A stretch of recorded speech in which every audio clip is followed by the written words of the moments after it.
પ્રશ્ન નંબર 17 બરાબર। હવે આપણે સંઘાતની ચર્ચા કરશું। તો આવો પ્રશ્ન છે, સ્થિતિસ્થાપક અને અસ્થિતિસ્થાપક સંઘાત કોને કહે છે? તેમાં સંરક્ષણના કયા નિયમો પળાય છે? બરાબર મિત્રો, નવો ટોપિક લઈએ છે સંઘાત। તો સૌથી પહેલાં તો સંઘાત એટલે શું? અથડાવું, અથડામણ। બરાબર, વ્યવહારમાં ઘણા બધા પદાર્થો એકબીજા સાથે અથડાતા હોય, તો આ અથડામણનું વિજ્ઞાન છે। બરાબર કે ભાઈ ચાલો રોડ ઉપર કોઈ અકસ્માત થાય, બે બાઇક અથડાય, બે બસ કે ટ્રેન અથડાય, બરાબર। તમે કૂકરીને કેરમમાં સ્ટ્રાઇક મારો તો એક કૂકરી બીજી કૂકરી સાથે અથડાય, કોઈ લખોટી છે એકબીજા સાથે અથડાય, તો કોઈ પણ જ્યાં બે વસ્તુ ભટકાતી હોય, અથડાતી હોય, તો એને આપણે ફિઝિક્સમાં શું કહીએ? સંઘાત થવો, બરાબર। તો સંઘાતને લગતા કોઈ પણ કિસ્સા છે એ આ શાખામાં સોલ્વ થાય, બરાબર। અને એમાં કયા પ્રકારના પ્રશ્નો સોલ્વ થાય સંઘાતમાં? કે ભાઈ આપણો રસ એવો હોય કે ચાલો બે બાઇક કે કોઈ એક્સિડન્ટ થયું છે, ચાલો અથડાયા પછી એનો વેગ કેટલો હશે, અથડાયા પછી એ કેટલા એંગલે એ ફેંકાય છે, ઉછળે છે, બરાબર। તો સંઘાતમાં આ બધી બાબતોનો અભ્યાસ કરવામાં આવે। તો આવા સંઘાતો બે પ્રકારના હોય, એક સ્થિતિસ્થાપક સંઘાત અને બીજું અસ્થિતિસ્થાપક સંઘાત, બરાબર। તો સમજીએ કોને સ્થિતિસ્થાપક કહેવાય, કોને અસ્થિતિસ્થાપક કહેવાય। તો વ્યાખ્યા આવી છે કે જો સંઘાત પામતા પદાર્થની સંઘાત પહેલાંની કુલ ગતિ ઉર્જા અને સંઘાત પામ્યા બાદની કુલ ગતિ ઉર્જા, બરાબર, પહેલાંની સંઘાત પહેલાંની ગતિ ઉર્જા અને પછીની કુલ ગતિ ઉર્જા સમાન હોય, એટલે કે કુલ ગતિ ઉર્જાનું સંરક્ષણ થતું હોય, તો એવા સંઘાતને શું કહેવાય? સ્થિતિસ્થાપક સંઘાત, બરાબર। પણ જો કુલ આનાથી ઓપોઝિટ બોલીએ કે ભાઈ કુલ ગતિ ઉર્જાનું સંરક્ષણ થતું ન હોય, તો એને કેવો કહેવાય? અસ્થિતિસ્થાપક સંઘાત। એટલે શું કે સીધી સાદી ભાષામાં અહીંયા કુલ ગતિ ઉર્જાને આધારે ભાગ પાડ્યા છે કે ભાઈ ગતિ ઉર્જાનું સંરક્ષણ થાય અથવા ન થાય।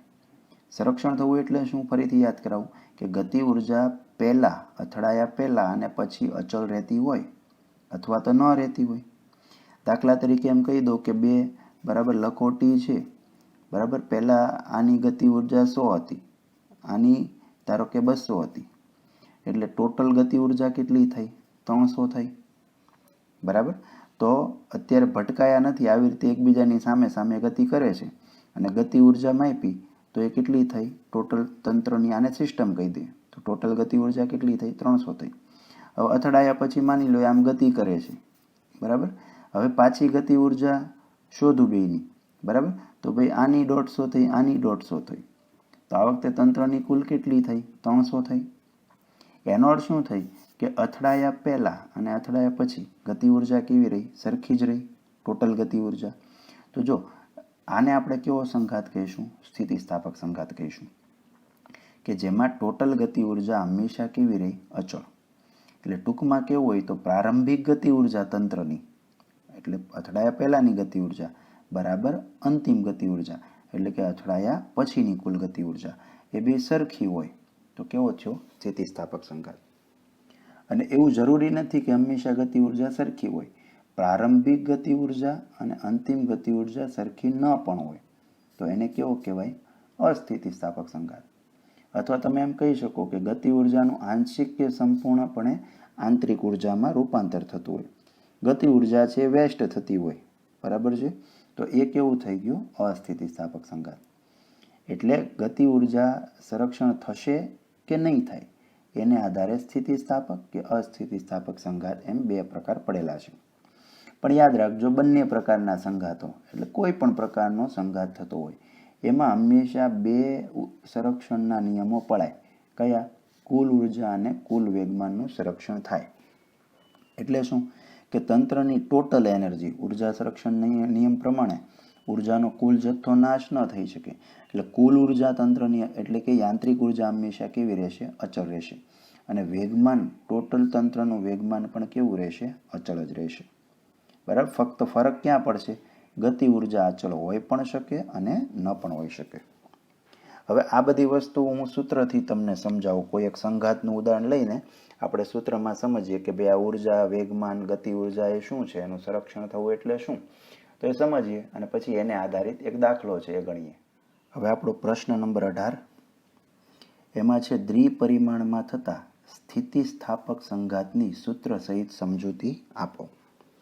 બરાબર મિત્રો, આપણા સિલેબસમાં એક પરિમાણ અને દ્વિપરિમાણ આમ બે પ્રકારના સંઘાતો છે.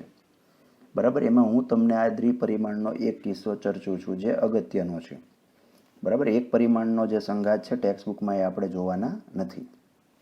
બરાબર, જો આમ ખરેખર સંઘાત તો ત્રિપરિમાણી ઘટના છે, પણ સંઘાતની પ્રક્રિયા બહુ જટિલ છે, એટલે આપણને આપણા અભ્યાસક્રમ મુજબ એક અને દ્વિપરિમાણની જ વાત કરેલી છે. તો આપણે દ્વિપરિમાણમાં લઈએ. તમે એમ સમજો ને કે આ કેરમ બોર્ડ છે. પહેલાં એક આકૃતિ આ સમજી લે કયા પ્રકારનો સંઘાત અહીંયા આપણે ડિસ્કસ કરેલો છે. પછી આકૃતિ તમે યાદ રાખજો, આના આધારે 3 માર્ક્સનો એક દાખલો ગણાશે. તો સમજો આ કેરમ બોર્ડ છે. બરાબર, અહીંયા સેન્ટરમાં આ રાણી કુકરી પડેલી છે, રેડ કલરની જે આવે એ, અને અહીંયાથી તમે સ્ટ્રોક મારો છો. બરાબર, તો ઘટના આવી છે કે આ કુકરી છે, બરાબર, એ આ રાણી કુકરીને અથડાઈ છે, એટલે આ રાણી કુકરી છે એ અહીંયા આવી ગઈ અને આપણી સ્ટ્રોક મારેલી કુકરી એ કુકરી છે એ અહીંયા આવી ગયો. બરાબર, આખું કેરમ બોર્ડ છે. તો આટલી સિમ્પલ ઘટના છે. તો જો અહીંયા બે કુકરી છે એ અથડાઈ છે. બરાબર, હવે આમાં આપણે મેથેમેટિક્સ અને ફિઝિક્સ લગાડીએ. જો તો આપણી ઘટના આવી છે કે માની લો આ પદાર્થ છે. હવે આપણે કુકરી નહીં, આ તો સમજવા માટે, પણ આ એ પદાર્થ છે, આ બી પદાર્થ છે, અથવા એને લખોટી ગણી શકો. તો આ પદાર્થનું દળ, પહેલા પદાર્થનું દળ કેટલું છે? m1. બરાબર, અને કેટલા વેગથી જાય છે? v1 વેગથી. બરાબર, અહીંયા આપણે અક્ષની કલ્પના કરી લીધી છે કે આ x અક્ષ લઈ લીધી છે, આ ઊભી છે એ y અક્ષ લઈ લીધી છે. તો આપણો m1 દળનો પદાર્થ છે એ v1 વેગથી ગતિ કરતો કરતો x અક્ષની દિશામાં જાય છે. હવે અત્યારે બીજો પદાર્થ છે અથવા બીજી કુકરી છે. બરાબર, એનું દળ આપણે કેટલું લીધું છે? m2, અને એનો વેગ આપણે v2 લીધો છે. બરાબર, પહેલાનો આ a માટે 1 સંજ્ઞા છે, b માટે 2 છે, એટલે પહેલાનું દળ m1, બીજાનું દળ m2. પહેલાનો વેગ v1, બીજાનો વેગ v2, આવી રીતે છે. એટલે અહીંયા બીજો પદાર્થ સ્થિર છે પ્રારંભમાં, એટલે v2 કેવો છે? 0. આપણે બહુ સરળ કિસ્સો લીધો છે કે આ પદાર્થને આપણે સ્થિર ધારી લીધો છે. બરાબર, તો આ સ્થિતિ કઈ છે? અથડામણ પહેલા. બરાબર, અથવા સંઘાત પહેલા. સંઘાત એટલે અથડામણ. હવે અથડામણ થાય છે પછી શું થાય? તો બીજો પદાર્થ છે આ દિશામાં આવી ગયો. જો અહીંયા લખો b, અહીંયા એટલે m2 દળ લીધો, અને પહેલો પદાર્થ અથડાઈને શું આવ્યો? આ બાજુ આવ્યો, અહીંયા m1 લખ્યું. બરાબર, અને એના વેગ લખી દીધા છે. જો 4 વસ્તુ ધારેલી છે. પહેલા પદાર્થનો વેગ શું થઈ ગયો અથડામણ પછી? v1 dash. બરાબર, અથડાશે એટલે વેગ બદલાશે. તો v1 માંથી એનો વેગ કેટલો થઈ ગયો? v1 dash. એ જ રીતે બીજો પદાર્થ છે એનો વેગ કેટલો હતો? 0 હતો. પણ હવે અથડાયા પછી એ ગતિમાં હશે એટલે એનો વેગ હશે, તો એ કેટલો ધારી લીધો? v2 dash. એટલે વેગ અથડામણ પહેલા v1 v2 છે, અને અથડામણ પછી v1 ડેશ v2 ડેશ છે. કોના? તો કે પહેલા અને બીજાના ક્રમમાં. એ જ રીતે પહેલો પદાર્થ છે એ x અક્ષ સાથે કેટલા ખૂણે ફેંકાય છે? θ1. અહીંયા આપણે એની ગતિની દિશા જોઈએ કે કેટલા એંગલ સાથે ફેંકાય છે. તો x અક્ષ સાથે θ1 ખૂણે એ ફેંકાય છે, અને બીજો પદાર્થ x અક્ષ સાથે θ2 કોણ બનાવે છે. એટલે પહેલાં આ આકૃતિને તમે મગજમાં બરાબર લોક કરી દો. બરાબર, કેમ કે આ આકૃતિને આધારે જ બધી બાબતો થવાની છે. તો આટલું બરાબર ધ્યાનથી જોઈ લીધું, વિચારી લીધું. એકવાર ફરીથી કે m1 દળનો પદાર્થ છે એ v1 વેગથી x અક્ષની દિશામાં ગતિ કરતાં કરતાં બરાબર m2 દળના કોઈ સ્થિર પદાર્થ સાથે અથડાય છે, અને અથડાયા પછી બંને પદાર્થો અનુક્રમે, એટલે પહેલો અને બીજો, v1 ડેશ અને v2 ડેશથી ફેંકાય છે. કેટલા ખૂણે? તો કે x અક્ષ સાથે અનુક્રમે θ1 અને θ2 કોણે ફેંકાય છે. બરાબર, હવે આમાં આપણે સંરક્ષણના નિયમો જે આપણે શીખ્યા, બરાબર, એના સૂત્રો લગાડીએ. તો બીજી સ્લાઇડમાં જોઉં તમે મિત્રો, એ જ આકૃતિ મેં આગલી સ્લાઇડની અહીંયા નાની દોરેલી છે, પણ થોડીક વધારે ડિટેલ સાથે દોરેલી છે, કેમ કે આકૃતિમાંથી આપણે અલગ અલગ સમીકરણો બનાવવાના છે. જો તો 1 by 1 આપણે લઈએ. બરાબર, તો જો અહીંયા મેં બધા જ ગોળા છે એના વેગમાન દર્શાવી દીધા છે. બરાબર, અહીંયા વેગમાનનું સમીકરણ લખવું છે. તો જો આ દરેક ગોળા છે એનું વેગમાન કઈ રીતે લાવશું? તો જો વેગમાનનું સૂત્ર શું છે? p બરાબર mv. બરાબર, એટલે દળ ગુણ્યા વેગ. એટલે જ્યારે વેગમાન પૂછું એટલે તમારે એનો દળ અને વેગનો ગુણાકાર કરી નાખવાનો. અને બીજું, તમારે એની દિશા દર્શાવી વેગમાનની, તો વેગમાનની દિશા ક્યાં હોય? વેગની દિશામાં. જે દિશામાં ગતિ કરતો હોય એ જ દિશામાં એનું વેગમાન હોય. બરાબર, એટલે દિશા પૂછવું એટલે કઈ દિશામાં જાય છે એ વિચારી લેવાનું.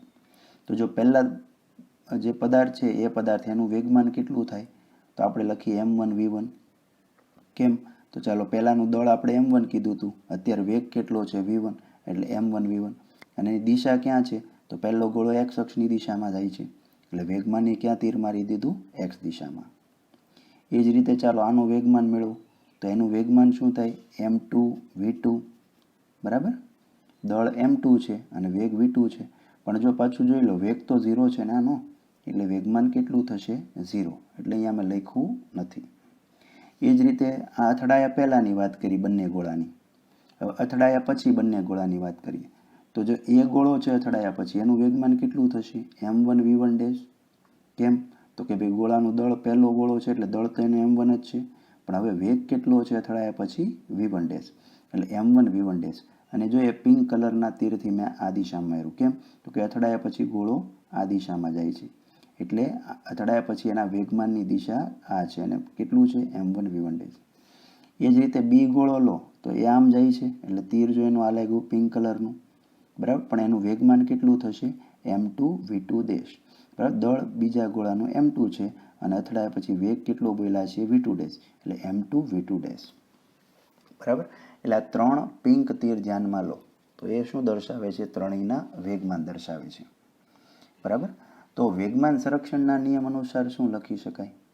બરાબર, હવે જો સંરક્ષણનો નિયમ કહી દઉં એટલે તમારે શું સમજવાનું, વેગમાન સંરક્ષણ હોય તો શું સમજવાનું, કે તંત્રનું પ્રારંભિક વેગમાન બરાબર તંત્રનું અંતિમ વેગમાન. બરાબર, પ્રારંભમાં વેગમાન કેટલું છે અને અંતે વેગમાન કેટલું છે.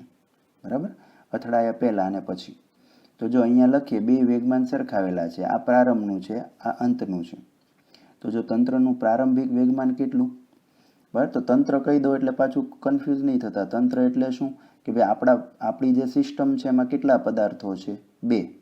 બરાબર, તો 2 પદાર્થના વેગમાનનો સરવાળો એટલે શું છું, તંત્રનું. તો જો તંત્રનું પ્રારંભમાં વેગમાન કેટલું છે, તો જો એનું વેગમાન કેટલું છે, m1v1. બરાબર, અને બીનું વેગમાન કેટલું છે, 0. બરાબર, એટલે તંત્રનું ટોટલ કેટલું છું, એનું વત્તા બીનું, એટલે m1v1 વત્તા 0 એટલે કેટલું છું, m1v1. બરાબર, આ અથડાયા પહેલાં. હવે અથડાયા પછી ટોટલ વેગમાન કેટલું છું, તો જો અથડાયા પછી પહેલાંનું વેગમાન કેટલું બોલ્યા, m1v1 અને બીજાનું કેટલું બોલ્યા, m2v2. બરાબર, એટલે તંત્રનું ટોટલ કેટલું છું, m1v1 પ્લસ m2v2, એટલે એનું વત્તા બીનું. થઈ ગયું. આવી રીતે વિચારવાનું છે કે ભાઈ શરૂઆતમાં વેગમાનનો સરવાળો કરો બે પદાર્થનો અથડાયા પહેલાં અને અથડાયા પછી બેયનો સરવાળો કરો, તો જો તમને સમીકરણ આવું મળશે, m1v1 બરાબર m1v1 પ્લસ m2v2.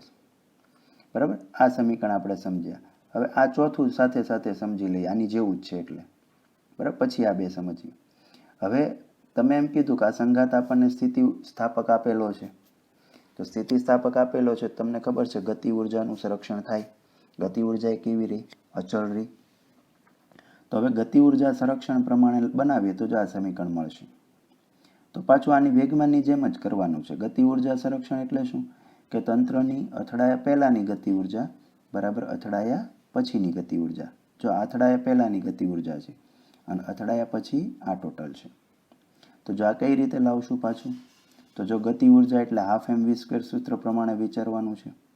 બરાબર, તો વિચારીએ, જો અહીંયા ગતિ ઉર્જા કેટલી થાય એની, તો હાફ m1v1² થાય ને, દળ m1 છે, વેગ કેટલો છે, v1 છે, તો ગતિ ઉર્જા કેટલી થાય, હાફ m1v1². અને અહીંયા બીજા પદાર્થની ગતિ ઉર્જા કેટલી થશે, તો લખાય હાફ m2v2². થાય ને, હાફ m2v2². પણ v2 તો 0 છે, એટલે અહીંયા ગતિ ઉર્જા કેટલી થશે, 0 થશે. તો હવે ટોટલ ગતિ ઉર્જા કેટલી થઈ, હાફ m1v1² વત્તા આની 0 એટલે કેટલી, હાફ m1v1². થઈ ગઈ ને. એટલે આ તંત્રની પ્રારંભમાં ગતિ ઉર્જા થઈ. બે ગતિ ઉર્જાનું શું કર્યું, ટોટલ માર્યું અથડાયા પહેલાં.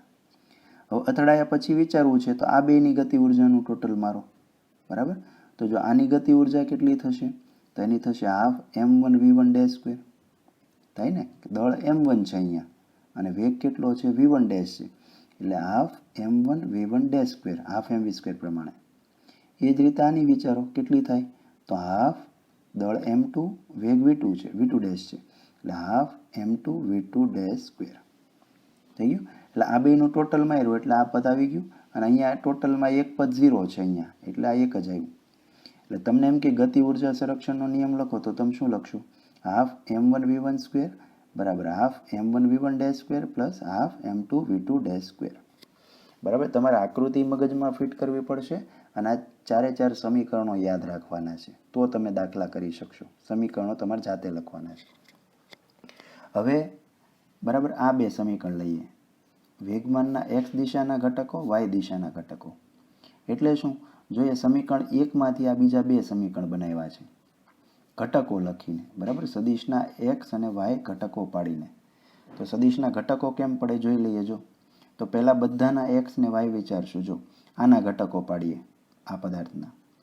બરાબર, તો જો આ m1 v1 ડેશ સદિશ છે ને, બરાબર. હવે જો એના ઘટક પાડવા છે એટલે કાટખૂણામાં એને કવર કર્યો, એક તીર આમ માર્યો, એક આમ, એટલે આ કાટખૂણાની અંદર આવી ગયો. એવી રીતે પહેલાં બે દોરી દીધા તીર. બરાબર, હવે એંગલ જોઈશે. તો આ એંગલ θ1 છે, તો આ એંગલ θ1 થશે. બરાબર, કઈ રીતે? તો ભાઈ આ બે સમાંતર રેખા છે, આ x અક્ષ અને આ સીધી લીટી સમાંતર થશે. બરાબર, તો આ સમાંતર રેખા છે, તો આ લીટી એની છેદિકા બનશે, આ તીર. બરાબર, તો આ ખૂણા સરખા હોય ભૂમિતિમાં, એટલે આ θ1 છે તો આ θ1 થશે. બરાબર, એ જ રીતે અહીંયા જોઈ લો કે આ તીર છે એની કાટખૂણાની અંદર કવર કર્યું, એક આમ લીટી દોરી, x ને y વિચારી લીધા, અને આ θ2 છે તો આ કેટલા થશે? θ2 થશે. એટલે એંગલ બે ઘટક કરીને એંગલ લખી દીધા. હવે જો મેં તમને કીધું છે અડીને આવ્યું એ શું થાય? કોસ થાય.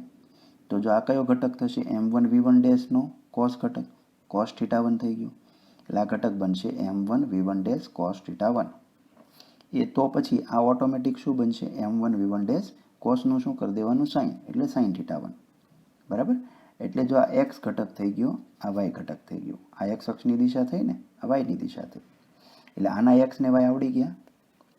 એ જ રીતે m2 v2 ડેશના x ને y વિચારીએ. તો ચાલો આ ઘટક કયો થશે? જો અડીને આવેલો છે θને, એટલે m2 v2 ડેશનો કયો થઈ ગયો? અડીને આવેલો એટલે કોસ. એટલે આ શું લખ્યું? m2 v2 dash cos θ2. અને જો આ કોસ હોય તો ઓટોમેટિક આ શું બને? સાઇન.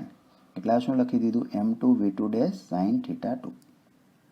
બરાબર, એટલે જો આ કયો ઘટક થઈ ગયો? x થઈ ગયો. આ કયો થઈ ગયો? y થઈ ગયો. પણ પાછું જો અહીંયા એક માઇનસ લખેલું છે, m2 v2 ડેશ સાઇન θ2 પણ ઋણ લખીશું. કેમ? તો જો આ ઋણ y ની દિશામાં છે, જો અધો દિશામાં છે ને, એટલે કેવો લીધો? ઋણ. બાકી ત્રણેય ચેક કરો, જો બધા ધન જ છે. આ ધન x માં છે, આ ધન x માં છે, આ ધન y માં છે, તો આ એક ઋણ આવશે. બરાબર, અને જો m1 v1 નો ઘટક પાડવો હોય તો જો m1 v1 ક્યાં થશે? આ તો x અક્ષની દિશામાં જ છે, એટલે પોતે જ પોતાનો શું થાય? ઘટક થાય. અહીંયા ખાલી કયો મળશે? x જ મળશે m1 v1 નો. આનો y કેટલો થશે? 0 થશે. બરાબર, તો એ પ્રમાણે વિચારીએ. જો તો હવે વેગમાનના x ઘટકો લખો. તો x ઘટકો એટલે શું? આ જે પદ છે ને એની નીચે એનો x લખી દેવાનો, અને y હોય તો આ જે પદ છે એનો y લખી દેવાનો. જો એક સમજીએ તો x ઘટક શું થાય? તો ચાલો m1 v1 નો x શું લખો? m1 v1. જો m1 v1 નો x શું લખો? એ પોતે જ m1 v1. બરાબર, અને y ખાનામાં શું મૂકી દીધું? જો 0. આની નીચે એનો x વિચાર્યો, એનો y વિચાર્યો, તો આનો x m1 v1, તો y ખાનામાં શું લખ્યું? 0. એટલે અહીંયા આ બે પદ આવડી ગયા. હવે m1 v1 ડેશના x અને y વિચારે. બે સમીકરણ સાથે સમજાવું છું. તો m1 v1 ડેશનો x કેટલો લખ્યો? જો તો m1 v1 ડેશનો x આ કીધો તો m1 v1 ડેશ કોસ θ1. એટલે x ના ખાનામાં શું લખો? m1 v1 dash cos θ1. તો y ના ખાનામાં શું લખો? બરાબર, તો y ના ખાનામાં શું થાય? m1 v1 dash sign θ1. જો આવી ગયું. જો એની નીચે એનો x અને અહીંયા y માં y લખી દીધો. એટલે પહેલા પદ બેયના સમજાઈ ગયા. હવે બીજા સમજાવજો. હવે કોણ છે? m2 v2 dash. તો અહીંયા એનો x લખશું, અહીંયા y લખશું. તો ચાલો m2 v2 ડેશ છે, એનો x કયો થઈ ગયો? m2 v2 dash cos θ2. તો અહીંયા લખી દીધું x ના ખાનામાં. અને એનો y કયો છે? y છે minus m2 v2 dash sign θ2. તો અહીંયા લખી દીધું. ખ્યાલ આવ્યો? એટલે આ સમીકરણમાં x ઘટકો લખવા હોય તો બધાના x વિચારો, અને y લખવું હોય તો બધાના એની નીચે y લખો. જો એટલે એકમાંથી બે સમીકરણ તૈયાર થયા. બરાબર, આખી સમજવાની મેથડ છે. બાકી આમ તમારે સીધા સમીકરણ યાદ રાખવાના છે. 2, 3 અને 4 સીધા આ મેઇન સમીકરણ છે. આ નહીં હોય તો આપણે ચાલશે. એટલે જો તમને એમ કહે કે વેગમાનના એક્સ ઘટકનું સમીકરણ લખો તો તમે શું લખશો? m1v1 બરાબર m1v1 dash cos θ1 plus m2v2 dash cos θ2. અને વાય ઘટકનું સમીકરણ લખશો વેગમાનનું, શું લખશો? તો 0 બરાબર m1v1 dash sin θ1 minus m2v2 dash sin θ2. એટલે જો યાદ રાખવામાં આમ જોઈએ તો સરળ છે.